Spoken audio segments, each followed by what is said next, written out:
We start this hour in Ukraine, where Russia has carried out one of the deadliest strikes in months. Ukraine's defence ministry says 51 people have been killed and more than 200 have been injured. It happened in Poltava, a city in the east of the country. Many people are believed to be trapped still under the rubble. The country's defence ministry called it a barbaric strike against an educational establishment. President Zelensky said it was a very difficult day for Ukraine. Well, BBC Verify's Merlin Thomas has been analysing video of the aftermath. Here at BBC Verify, we're working hard to analyse and verify footage of the aftermath of the attack. Let me talk you through what we know so far about what happened. The attack was on the city of Poltava in the east of Ukraine.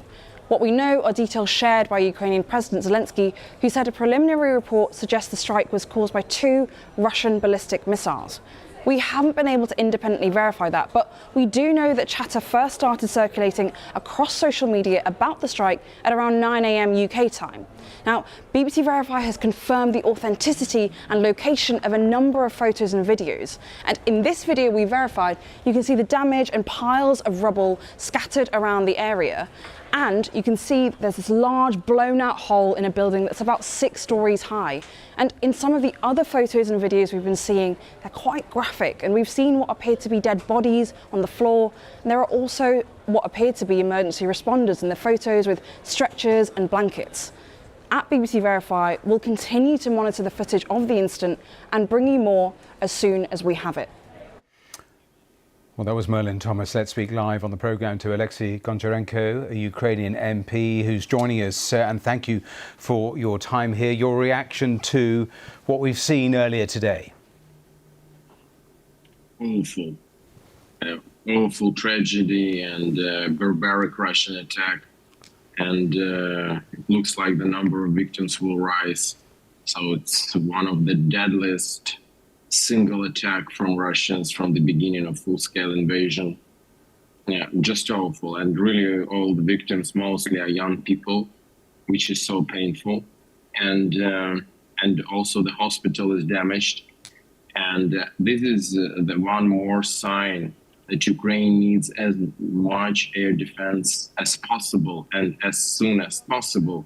And also that we need finally this permission to attack military objects on Russian territory. Yes. Because these ballistic missiles, they were launched from Russia, and it's just 2 minutes flight to the city of Poltava, which makes it almost impossible for people to hide in shelters.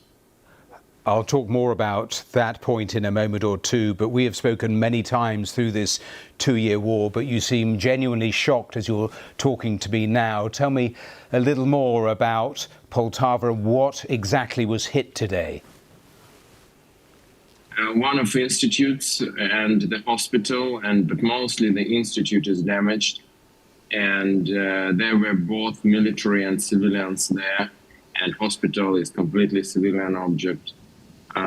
It's, by the way, Russian sources and Russian official state media already taking responsibility for this and saying that there were 2 Iskander missiles, ballistic missiles from Russia, launched from Russian territory. You mentioned what President Zelensky has been talking about many times in recent days and weeks, and that is he wants a loosening, a change in the rules of what Western weaponry can be used for. You spoke about the missiles being launched from just across the border. He said in the last few minutes that he has spoken to Justin Trudeau from Canada, trying to get him to lobby on his behalf. When you talk to the Americans, what are they saying back to you in terms of not making that decision? You know everything. They close saying that they try to avoid escalation and all this stuff, which you heard a lot of time. But I can't understand this. If you really want us to win this war, if you're really supporting us, why you are tying our hands? Why we can't use the weaponry we are receiving at most, how we should use it? Why Russia feels itself like in a sanctuary on their own territory, and they are conducting attacks throughout the whole territory of Ukraine, which is especially dangerous for territories closer to Russian border. As I told you, It's just 2 minutes or 2.5 minutes of flight for ballistic missile. It's nothing. It's just you hear air raid signal and you have 2 minutes to run away. You just imagine you're on the 6th floor of some building and you need to run away downstairs. Is it realistic that you can do this in 2 minutes? Just imagine this life and like this several times per day. So something which should be done with this. We can't continue like this. It's just not fair. We were looking at the damage and you were describing and talking about just the short window of time. And of course, they're still looking for people under that rubble. Does today also demonstrate another truth, which is despite that incursion into Kursk, which caught the Russians by surprise, you still have a real battle on your hands on the eastern front lines, a very, very difficult battle, which could go either way in the coming months? Absolutely. We have very difficult battle from the first day of this war 10 years ago, and especially from the very first day of this full-scale invasion 2.5 years ago. Russia is a big country with big population, with big resources, with support of all these axis of chaos, North Korea, Iran, occupied Belarus, and China, who is standing behind all of this. So they have a lot of to fight, and so much is at stake.